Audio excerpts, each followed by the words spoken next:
with Najee Harris about to hit free agency, I wanted to take a little bit of time to give my retrospective on his career as a Pittsburgh Steeler. And I'm going to be honest, it's been a massive letdown. I expected more out of Najee Harris when the Steelers drafted him in the first round in 2021.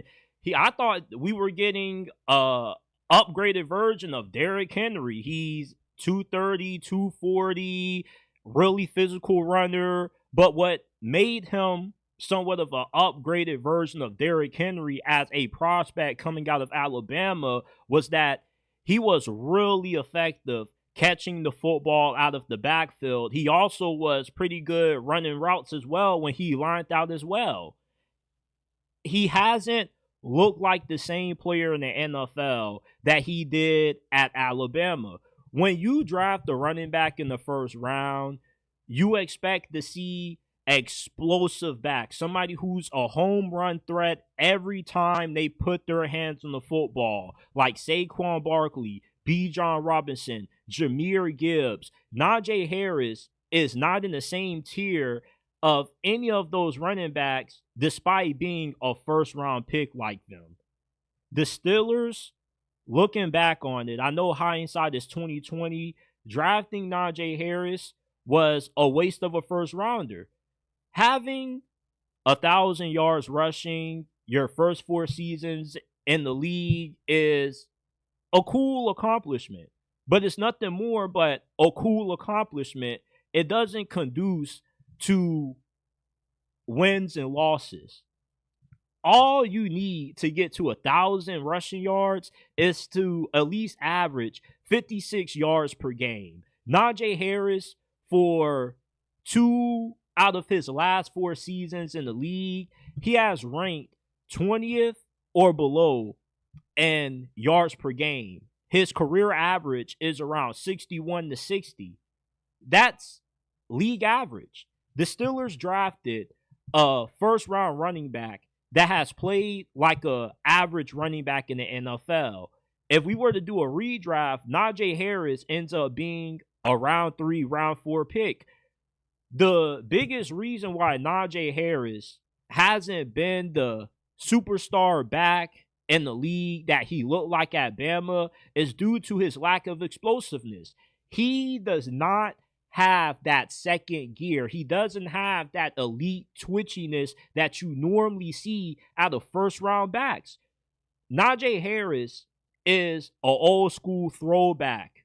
He's like a Jerome Bettis, but more athletic.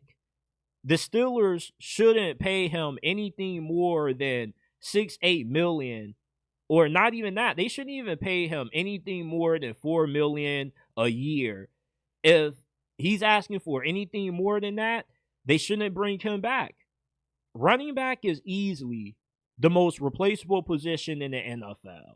That's why when the Steelers first drafted Najee Harris, the pick wasn't met with an overwhelming positive reception. It had its supporters and its detractors. I wanted Najee Harris. That's why I'm so disappointed in how his career turned out. He just doesn't have any juice at all when he runs the ball. His vision isn't that good. He's good at making guys miss. He can run through you. He has finished top 10 in yards after contact several times throughout his 4 seasons. He also was a Pro Bowler during his rookie year, but that's the problem. His first season in the league was his best season up to this point. How can you peak so early into this point of your career? He's averaging 3.9 yards per carry, which is below average among NFL backs, and he doesn't have the same impact on the passing game that he had at Alabama playing for the Steelers. Najee is a good person, a good leader, a high character guy. He just isn't a good fit for what the Steelers need at running back.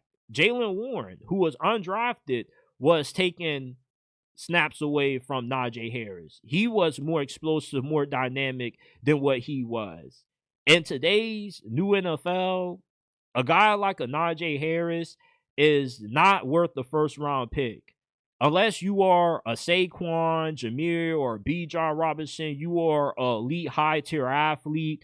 Drafting an old school power back in today's NFL is a waste of a first rounder.